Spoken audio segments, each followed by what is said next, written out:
more of a challenge than any other case that of the same nature that the police have handled. They will handle this case in the same way, and I don't see any reason why it should differ from the other cases. Obviously, a minister is involved, but the minister is also subject to the law like anybody else, and it is up to the courts to prove whether the minister is guilty or not guilty.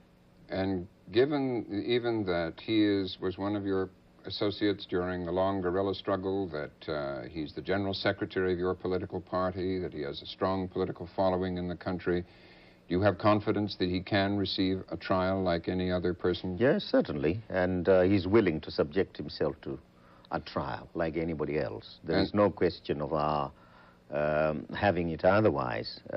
We feel that if the police have made out a case against any one of us, it is only right and proper, fair to the particular person charged, and also fair to the people, that the minister subject himself to a trial.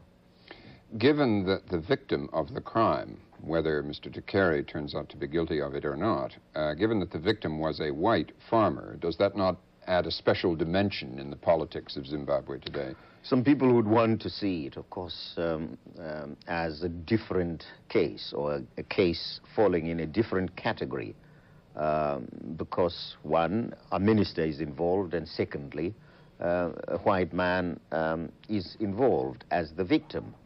But as far as we are concerned, the situation is that there is a charge which has been made, and there is a victim who suffered death, and that victim could have been a black man.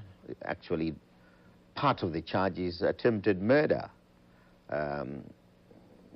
which centers around the fact that 3 other people were also going to be victims, but these are 3 blacks.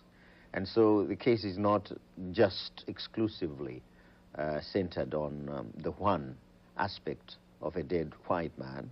It is also centered on 3 others who, it is said, would have become similar victims. And as far as we are concerned, whether a white man dies or a black man dies in circumstances that lend themselves to a charge, the charge must be the same. Have you taken any special pains yourself to say to the justice authorities in this case, make sure that justice is done and is seen to be done, because it is especially important that it is seen to be done? I haven't said so in respect of other charges, and naturally I won't say so in respect of this charge, but I have said it in general, that the law must take its course, and that the case must come to court without any let or hindrance by anybody. The other dimension of Mr. Tukere is, of course, that he is one of those of your government who has spoken out for a rather more rapid pace of radical change socially and economically, whereas you have chosen what's described as a more moderate and slower course of change.